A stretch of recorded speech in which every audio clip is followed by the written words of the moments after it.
If you're someone that says, I have no hobbies, I don't know what I'm doing with my life, or I have no interests, you're not alone. That was exactly me in the past 10 years of my life. I'm in my late 20s now, but when I was in high school, college, and even part of my post-grad life, I didn't know what I really like to do in my free time. Every now and then I would meet someone new that asked, what do you like to do for fun? And while I simply wanted to say, I don't know, I figured that was a little too honest of an answer and I should probably say something different, so I would just say, watch YouTube videos?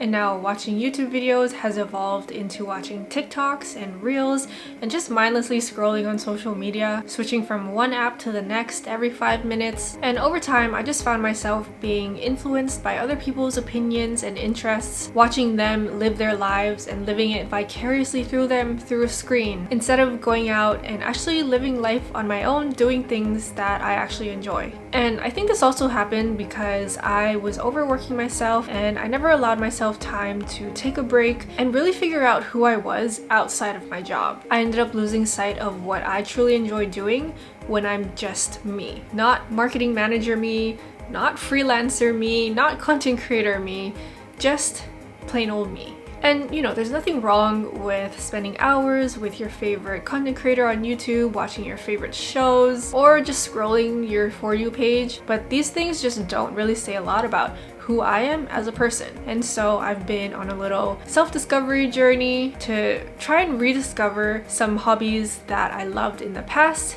and try to discover some new ones. And it turns out I have a lot more than I realized. So let me share some of them with you today. Hello my sweet potatoes, it is Michelle. If you're new to the channel, welcome. I'm a freelancer, a full-time content creator, and I'm a small jewelry business owner. And today I'm going to share my 5 hobbies that I have been loving lately as a late 20-something-year-old. So this first one may be a little bit controversial because I think not everyone may consider this to be a hobby, but I would say this is my hobby and one that I probably spend the most time and energy on compared to the other ones at least, and that's strength training. So I go to the gym 4 times a week now. I've been doing this for 8 months, and my main goal of strength training is to get stronger and build muscle. And if we think about what defining a hobby is, I think most of us can agree that a hobby is an activity that's done regularly in one's free time for enjoyment purposes, usually without any financial gain.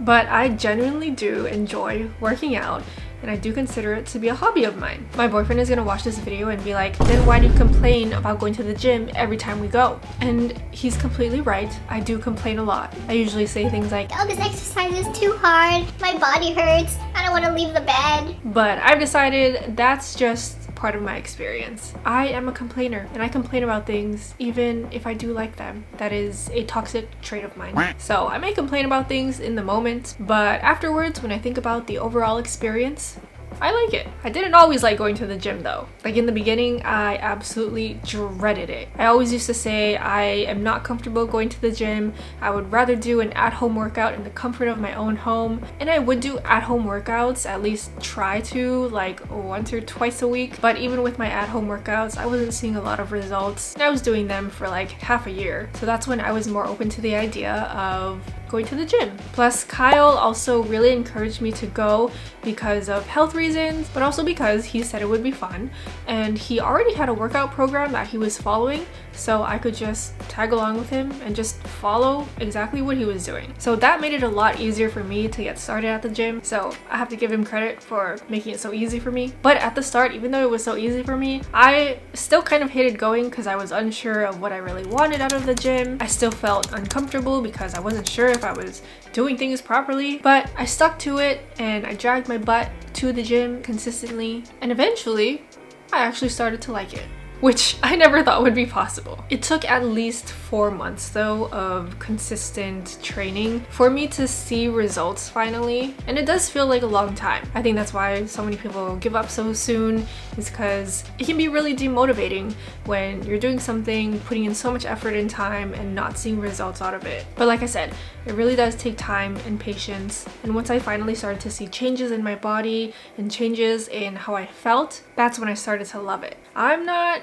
going to the gym to like compete or like bodybuild or anything like that. I'm literally just going because I like the way it makes me feel and I like the way it makes me look too. Another hobby that I've been enjoying is learning a language. Now, some of you may know that my family speaks Japanese. I grew up with my mom, my grandma, and my grandpa who all speak Japanese. My grandpa's family is from Japan. My grandma's side of the family is from Okinawa. So they all spoke Japanese together, but they never spoke Japanese to me. They only spoke to me in English because they thought I would get confused having to learn two separate languages, so they only taught me one, which was English. But I could still kind of understand their conversations, but I had a really hard time speaking it, which was super frustrating. So I made it a goal this year to put more time and effort into practicing Japanese. I want to feel a deeper connection to my family and my culture, and I am preparing for another trip to Japan next month actually. So because of these reasons, I've been learning Japanese a little bit every day using Rosetta Stone, which is also the partner of today's video. Rosetta Stone immerses you into the language by getting you to pair spoken and written dialogue with visual scenarios. And this gives you more of a full circle learning experience by using context clues, which help you build your confidence in real world situations. Part of the lessons also involves speaking practice so you can get more comfortable conversing in that language, and it even gives you feedback on your pronunciation to help you sound more natural. 銀行 Ginko, 美術館 Bijutsukan.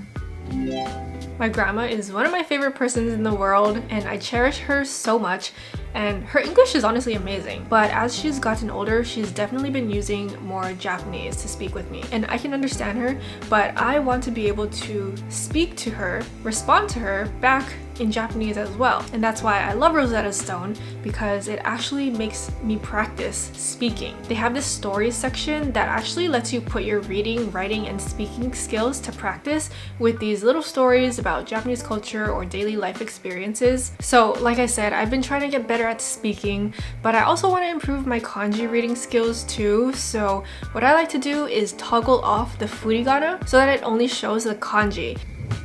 冬の花、寒い冬の日、私は公園を歩いています。空は灰色で、草の上には雪があります。 And if there are any words or grammars that I need to practice and memorize more, then I'll write them in my little notebook, which I use every day to study and review. The lessons are as short as 10 minutes a day, so I like to do them from my laptop after my morning routine if I have some time in the mornings, or you can even do it from your phone. You can do it when you're between work meetings, between classes, or even between commutes. Rosetta Stone is also offering a lifetime subscription with access to all 25 of their languages for life for just $149. And I'm also interested in learning Korean at some point. I'm absolutely going to take advantage of this offer, because with this one-time purchase, you can study any of the languages and never have to pay a renewal fee. So whether you're interested in deepening your connection to your family or your culture like me, or you're traveling soon to a new country, or you're just interested in trying out a new hobby, get Rosetta Stone at the link in my description box. Rosetta Stone にこの動画をスポンサーしてくれてありがとうございます。And in English, that meant thank you to Rosetta Stone for sponsoring today's video.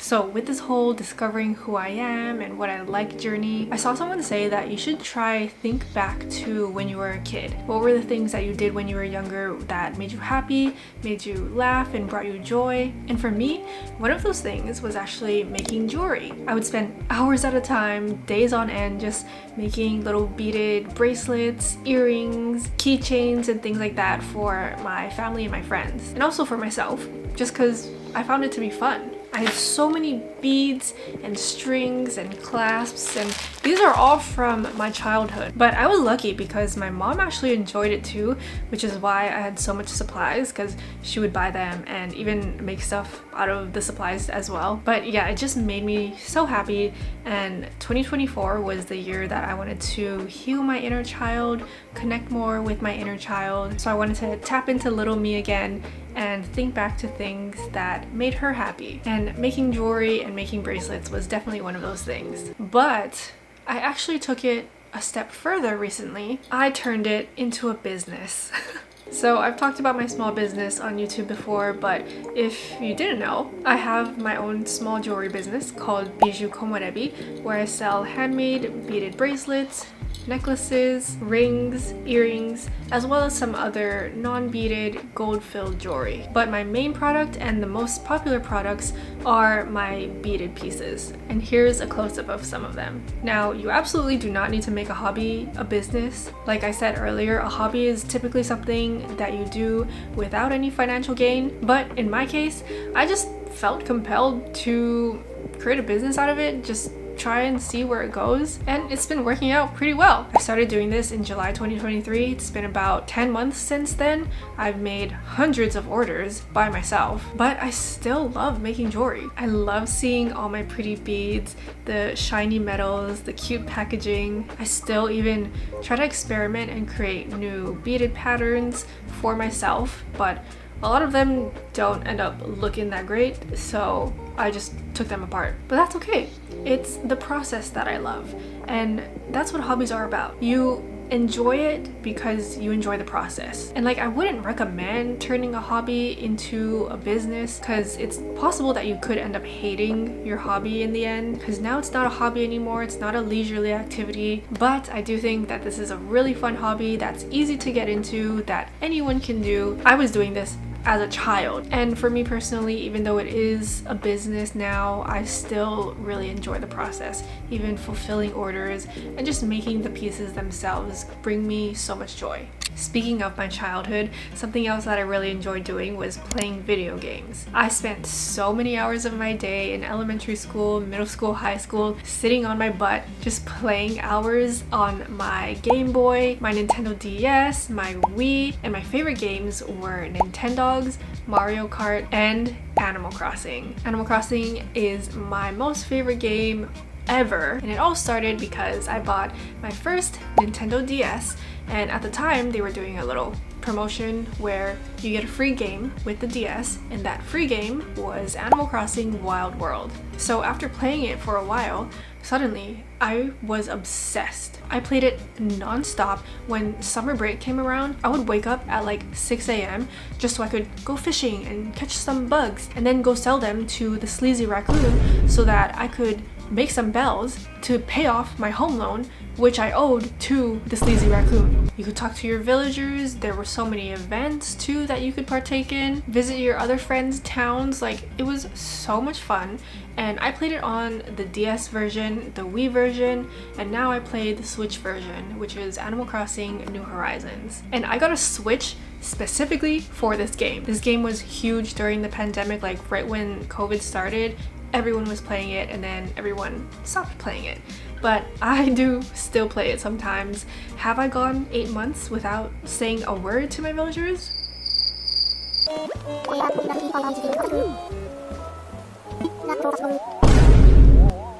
But that does not mean I don't enjoy the game. Sometimes I just need to escape my real boyfriend, so I'll go and talk to my virtual wolf boyfriend instead.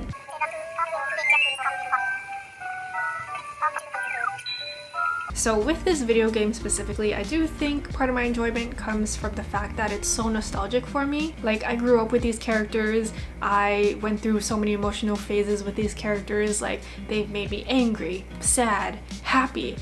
I even had a crush on Poncho before. Should I admit that on the internet?